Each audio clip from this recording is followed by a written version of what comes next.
Une drôle de rentrée, faite de flottements et de poussière qu'on tâche de mettre sous le tapis en tentant de garder le sourire. Les Républicains se sont retrouvés ce week-end à Port-Marly, Yvelines, boostés par la présence d'un millier de jeunes militants venus de toute la France, et en même temps sonnés par une semaine où le parti de droite aura été sacrément secoué. François Baroin, le maire, LR, de Troyes, est arrivé ce samedi midi, plus guetté que jamais par une nuée de médias avides de savoir, oui ou non confirmerait-il, comme l'affirmait Le Figaro la veille, qu'il avait bien pris sa décision. La présidentielle, ce serait sans lui. À son entrée dans le complexe des Pyramides où se tient le raout, c'est le sourire énigmatique de la Joconde que l'on perçoit sur le visage du Chiracien. Autant dire qu'on ne perçoit rien. La volonté d'être un facteur d'union, pas de division. Aucun média n'aura le loisir de lui poser la question. C'est donc un militant, qui lors de la dernière table ronde dont Baroin est l'invité d'honneur, franchit le pas. Baroin, serez-vous candidat à la présidentielle?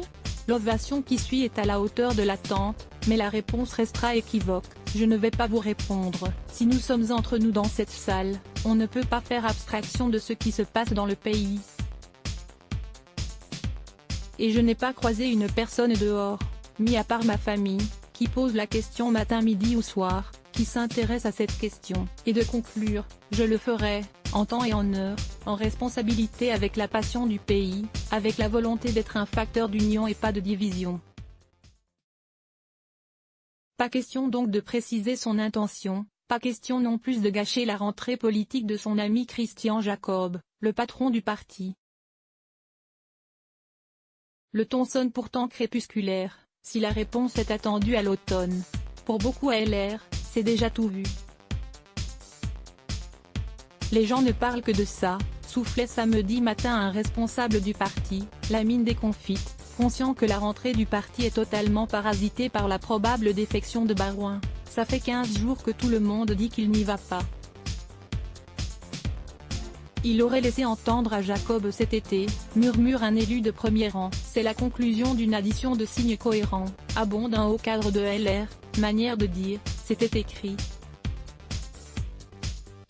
Entre deux tables, à Port-Marly, certains veulent pourtant croire que rien n'est joué. Tant qu'il n'a pas parlé, les deux options, se présenter ou renoncer, existent, souffle-t-on dans l'entourage du patron du Sénat Gérard Larcher.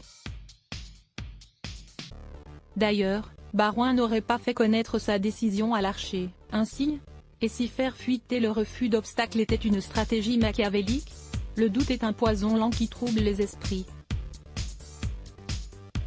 Les leçons de la primaire de 2016. Les jeunes militants qui auront arpenté pendant 2 jours le complexe de Port-Marly ne savent pas toujours qu'en penser. Oui, on est déçu. Mais en même temps il n'y a rien d'officiel, commente un grand brun, masque et veste de costume bleu nuit. Sur le terrain, les gens ne nous demandent pas ça, reprend un autre. On est à 2 ans de la présidentielle, c'est loin. Et l'important, c'est le travail qu'on fait sur les idées, tient à rappeler un troisième. J'aurais préféré que ce soit lui. Il nous aurait évité d'avoir une primaire. Mais c'est beaucoup trop tôt, glisse de son côté un élu parisien. C'est la question qui va animer les Républicains ces prochaines semaines. Comment choisir son futur candidat pour 2022? Le patron des sénateurs LR, Bruno Retailleau, aspirant candidat, a rappelé son souhait de voir organiser une primaire ouverte, avec des règles nouvelles, en tirant les leçons de celle de 2016. Mardi matin, un conseil stratégique doit se tenir au siège de LR pour évoquer les possibles modalités d'une future primaire, ou selon la nouvelle expression consacrée méthode de départage. Probablement sans François Baroin.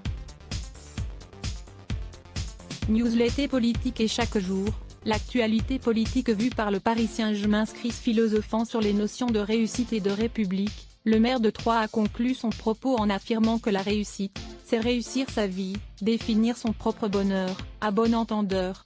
Let's block ADS. Why?